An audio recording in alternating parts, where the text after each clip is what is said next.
Hello and welcome back to Galactic Reviews. I'm Payson and I'm joined with Andrew I'm if he had hair. Or muscular Zach. Which one would you prefer to be called? Why not We'll go with both? the Zach that can grow facial hair. There you go. We're reviewing the Kenobi show and comparing it to what we know about Kenobi, what we like about Star Wars, how we thought about it, all that kind of stuff. There is going to be spoilers for it going forward. However, it's a month-old show, so take it away, Jack. We both watched Kenobi a while ago. So, Jack, your thoughts? So, overall thoughts about the show. Character design was kind of shit. Can't lie, excuse the language. They did so well for Boba Fett, the Book of Boba Fett, and Cad Bane and all of them. The aliens look so good, and then they screwed it up on this. But moving past that point, I think overall story is all right to me. I can definitely tell this is more of a fan series, like things fans wanted to see because a lot of stuff I loved watching and kind of was hoping to show, such as kind of Vader's brutality, Obi-Wan's descent to hell and then back up, and just kind of the reiteration of can't think of his name. That's going to drive me insane. Who's the guy who played Anakin originally? Hayden Christensen. Yes, I'm glad he was able to come back and kind of give off a closure to that. And there is some continuity stuff in there, but overall, I did enjoy the show itself. So I was extremely happy with it. And like I said, it's not a perfect show, but I enjoyed it. I would have to give it roughly about a 7 out of 10 because to me, a lot of the makeup design and kind of the rough patching of the story, like this is how Luke didn't know it was a Sith coming after him when he was young because he was unconscious or whatever, or her lightsaber was never ignited when she was around. It was kind of, but Yeah, she got stabbed twice in the stomach. Still didn't die either of those times. exactly. But I mean, there was just those small issues, but other than that, I think overall, just I think the more the fan in me came out where I wanted to see more of this, more of that, compared to the other movies that were released. I think this just hit my happy spots more. Okay, I would disagree with that. I think this show pissed me off more. That's fair. I did not think it was a good show at all.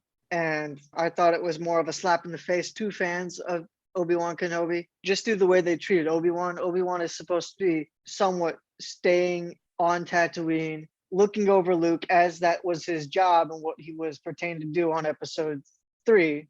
And it's just like little stuff like where continuity sucks and stuff like that kind of bother me. Like Obi-Wan knew about Anakin being Darth Vader, so why is that a problem now?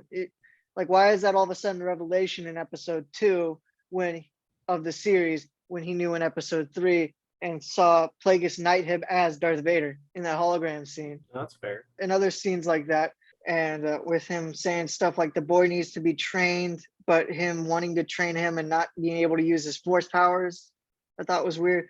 Just little stuff like that where it made no sense in the writing aspect. Stuff that where it looked like they were using the same set over and over and over again.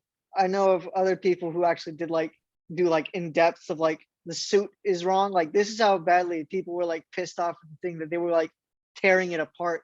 Really? Like the point where the suit was all wrong. It was a combination of the Revenge of the Sith, the Return of the Jet, like the Return of like 3, 4, 5, and 6. It was a combination of all 4 of those to an extent, and it was just a modge podge of all the suits. So there are that, yeah. I'll definitely give you a video of a guy who goes way more in depth in it than I ever could, and I never even noticed it. And I did definitely notice something similar in that episode. I believe it's either episode 4 or 5 with the flashbacks scenes with Obi-Wan and Anakin, where Anakin looks like he's 40. So, and they don't know how to deep fake like they'd done before in Captain Marvel, which was a horrible movie, but they knew how to do it there. So it's just, why didn't they do that before? Why didn't they do that here when they easily could have? Anakin's, it looks like it's episode 2 style, as Anakin has his hand still.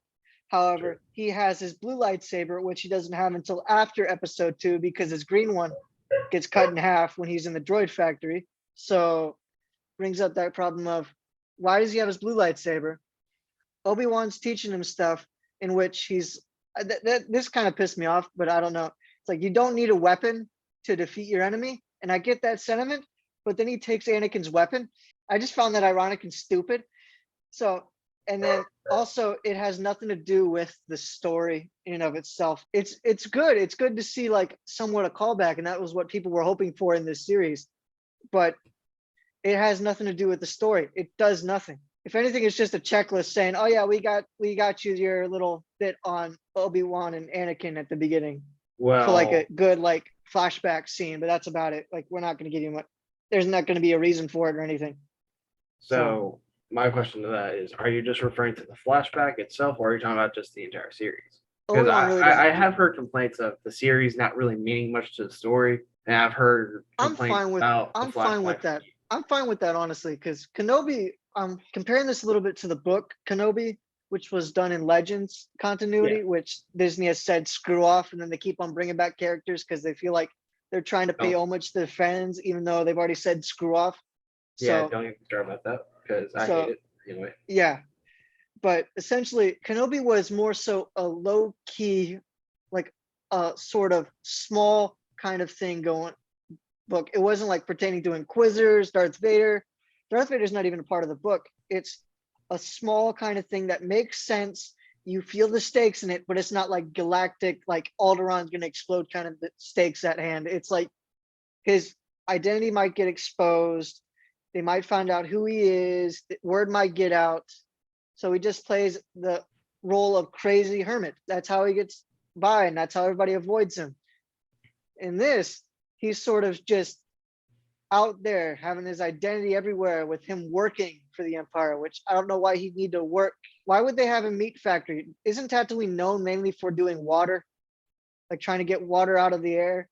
Yeah, Like, why would moisture there be moisture farming? Why would there be like a meat packet plant times in which the CGI was kind of met at best? Continuity is a big problem in this thing. It is a very big problem from even just the little standpoints. It's a big problem to the point where it's even if you were to just try to enjoy it as a show, it's still got many different problems, and it's annoying because as somebody who's just like who loves the franchise, and I'm assuming you do too, but as someone who loves the franchise and loves the movies, it doesn't seem to connect with the movies at all of the prequels and the OG trilogy. So I mean, it's just some of that stuff just seems weirdly out of place and weirdly out of character. So I'm gonna give it a 2 out of 10. Thank you for watching this episode of Galactic Reviews. Watch this next time. Want to do this again with a show? Leave a comment down below as to what show you want to see us do this again for.